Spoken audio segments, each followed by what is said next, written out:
Washington, D.C. hotel has become since Trump left office. And to virtually nobody's surprise, turns out nobody wants to stay at Trump International in Washington, D.C., and the hotel struggling to figure out how it's going to draw people in. Now, here's the thing. A staffer that did talk to CNN said that, look, it's typical this time of year for there not to be a whole lot of traffic in the hotel. Not a lot of people are staying. It's not really a travel time. It is what it is. But the staffer also noted, this feels a little different. This feels almost like the way things are now. And what had happened was CNN went to the hotel on a typical Saturday and then returned on Sunday for the brunch crowd. They said there were people in the lobby trying to get into the steakhouse on Saturday, but not a whole lot staying in the hotel. Then on Sunday, they went back for brunch, virtually empty. So yes, Donald Trump's hotel in Washington, D.C. is struggling right now to get people to come in. They are, as we had pointed out in a segment earlier this week, raising their rates in the coming weeks. Conservatives think that that's because Trump is coming back to be president again, but it's because they're expecting their busy season. So time will tell, right? It's a little too early to be go ahead and writing the epitaph for Donald Trump's D.C. hotel, which, by the way, is supposed to be the crown jewel of the Trump organization's hotels. But will they ever hit the point that they had been during Trump's administration? I think we all already know the answer to that. The answer is clearly no. There's less incentive now, to be honest, for anyone to stay in Donald Trump's hotels.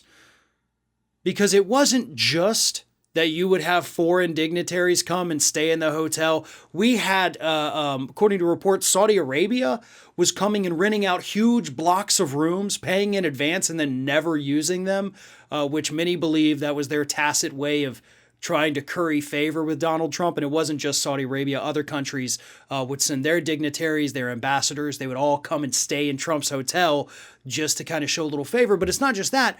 You also had all of these Republican groups, Republican organizations, holding events in Donald Trump's hotels, even during the pandemic. So you can't write this off as just a pandemic thing like other hotels are struggling. Oh no.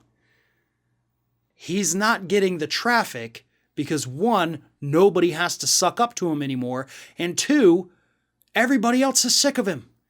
Nobody wants to go and give him their money after doing that for 4 years with our tax dollars paying for his businesses. No. People are sick of it, and people are sick of him. And he's toxic. The Trump name now isn't a logo. It's like a warning sign on the outside of his hotels and his businesses, because that man is that toxic. He certainly has a lot of supporters still. There's no question about that. But those aren't exactly the people who can go and spend $1,000 a night just to stay in his hotel.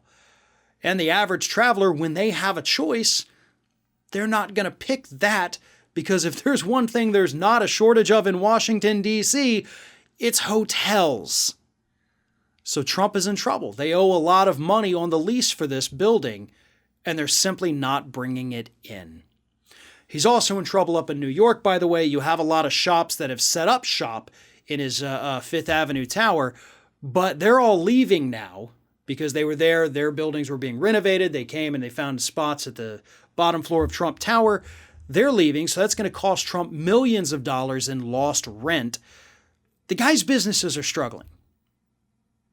He has billions of dollars coming due in loans that he likely does not have on hand. So I would not be surprised in the very near future to see some of these properties, maybe not the DC hotel, certainly not the tower in New York, but some of his properties, in order to pay off these loans, might be getting for sale signs pretty soon.